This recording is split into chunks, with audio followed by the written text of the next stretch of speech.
Okay, we're getting ready to do a scheduled trach change on Parker. First thing we do is get all of our supplies ready. We get a new thing. Trach ties out. They don't need to be this long for his neck, so I cut about that much off or so. Have those out and ready.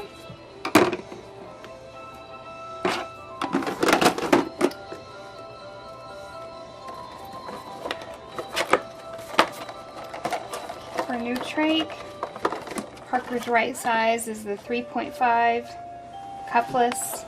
We do have the smaller size trach always here, which is 3.0. I try my very best to keep the trach as clean and sterile as possible. It's sterile in this packaging. So really the key is not to touch the end that's going into Parker's stoma. So we can touch the outside here, but as long as we don't touch that. But we do have to apply a little bit of lube to the trach in order to get it to go in smoothly. So how I normally do that is I cut open a thing of lube and I just do my best to put lube on the trach without touching the packaging to the trach itself. So it's just the sterile lubricant that's coming in contact with the trach, and then just need a little bit, about like that, and just keep that there. Okay, the next step, I'm going to put clean gloves on, and then we're going to do a suction. I always do a suction prior to the trach change. I've got my catheter.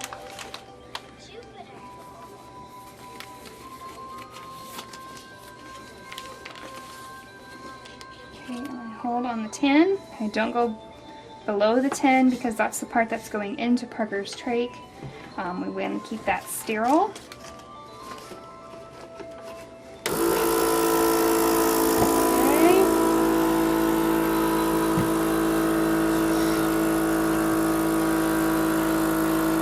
I stabilize the trach when I suction.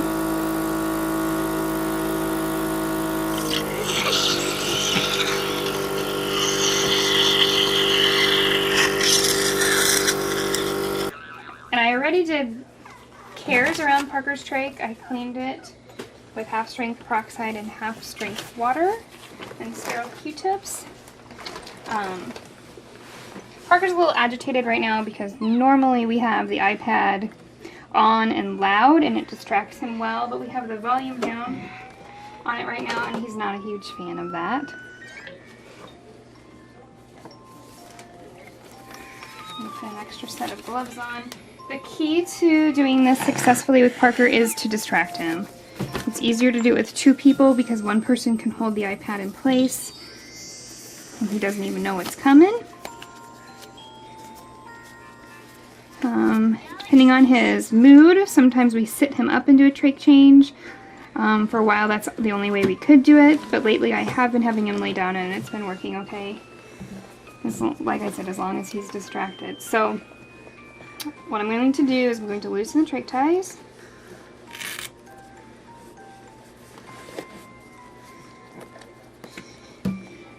And I hold that in place with one hand. And I grab this clean trach with the other, again, not touching the end. But lubrication kind of moved a little bit, so I'm just shaking a little bit off. Okay, so I try to take it out with one hand, put the new trach in with the other, as quickly as possible. He's moving a lot, which is not ideal. I'd like him to be still, but we'll do the best we can here.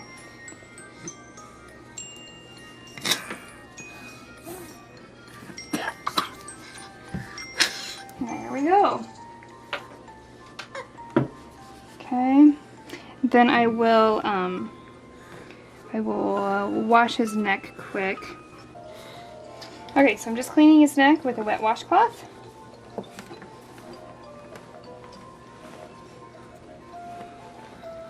He thinks that's funny, apparently. sit them up a little bit. And then I use a dry washcloth to dry them off.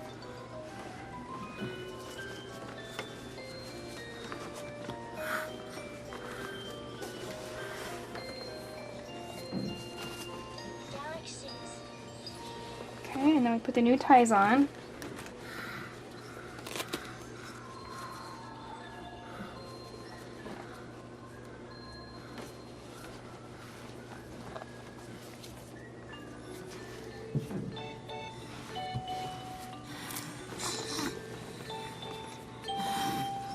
The trick with Parker is these ties have to be pretty tight so he can't pull the trach out. This is how I do the ties. Pull it over.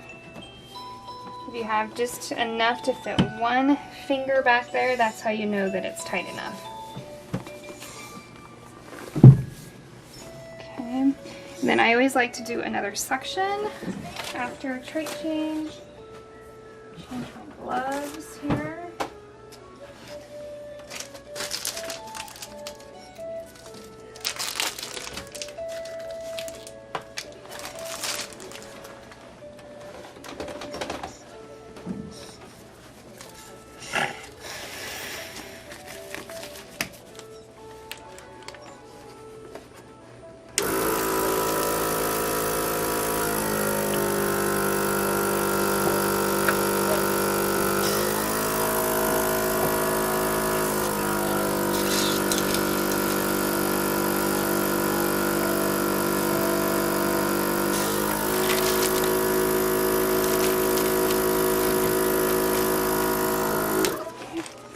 And then the next part, I just re-clean his stoma with the half-strength peroxide and water, and then I put new gauze under, and then we're done.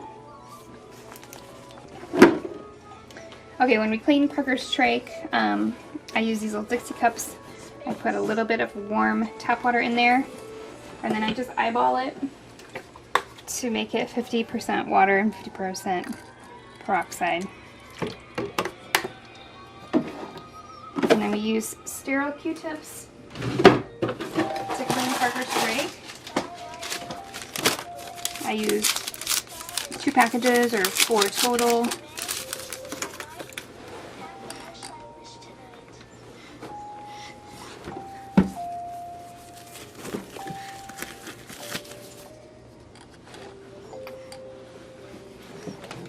Okay, and what I do is I do 2 on the bottom and 2 on the top.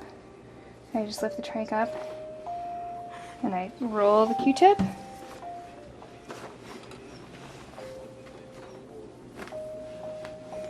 And roll the Q-tip on the bottom.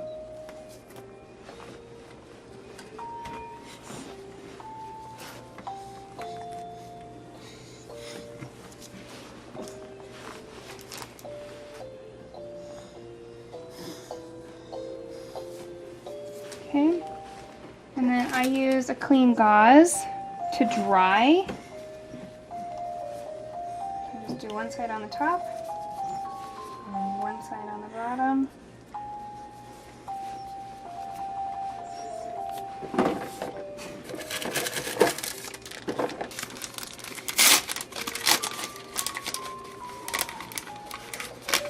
And then for his trach, we just use one gauze to put underneath.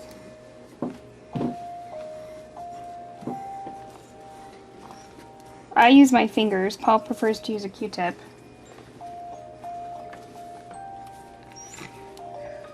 And we just straighten them out so that there's no wrinkles.